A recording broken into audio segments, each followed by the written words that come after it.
Welcome to my madness, ladies and gentlemen. Today we're going to be taking a quick look at this new Joker from the Mcfarlane DC Direct animated line.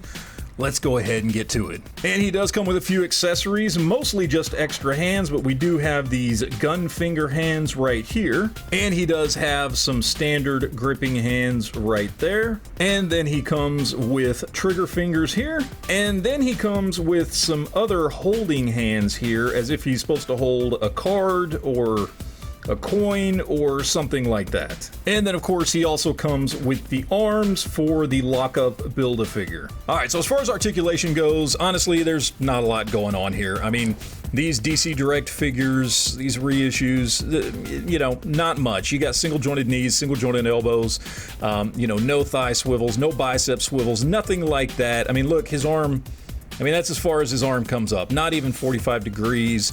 His head is on a ball joint, but honestly doesn't move a whole lot.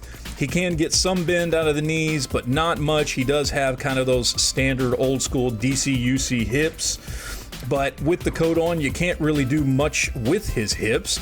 Essentially, he's just gonna kind of stand there looking menacing like the Joker. Does have some waist rotation there, but that's really about it. However, it's still a really good looking figure. I mean, look, it's in that animated style, and I love the way this thing looks, even with the kind of crappy cell shading, which fortunately isn't done on too much of it. A little bit there on the legs, and that is it.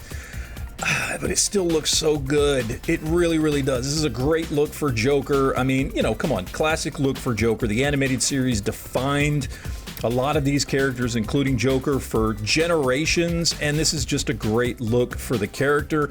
And while he's not going to move around a lot, he looks really, really good just kind of standing there. And for some comparisons, here we have him with the animated series DC Direct from Mcfarlane Batman. Here we have him with an SH Figuarts Joker, a personal favorite of mine. And here we have him with a Mattel Movie Masters Dark Knight Heath Ledger Joker. And here we have him from Mattel, I believe this is either DC-UC or Select Sculpt, Mr. Freeze. So now we're left with the question of, is it worth it? Now, I'm just going to be upfront with you right now and tell you guys absolutely 100% it's worth it to me because I'm a huge Joker fan. He is hands down my favorite comic book villain of all time, which is strange because I'm not that big of a fan of Batman, yet I love Joker, and so for me it's absolutely worth it. I love this animated look for Joker. I love Jokers just across the board. I just like all versions of Joker pretty much, so for me it's a no-brainer. It's definitely something I wanted, had to get it, and I'm very, very happy that I did. However, outside of my own personal bias, I still think it's a really good figure. There's just a lot of us fans of Batman the Animated Series. This is just kind of a quintessential look for those characters, specifically for Joker, and this is just a great representation of him, even with the downsides of some crappy cell shading and lacking articulation. It's still just a really, really good looking figure to have sitting there on your shelf. I mean, I really, really dig it quite a bit, and I think if you are a Batman fan, or if you are a fan of the animated series, this is definitely a must-have figure for you. So that is it, guys. Thank you for watching,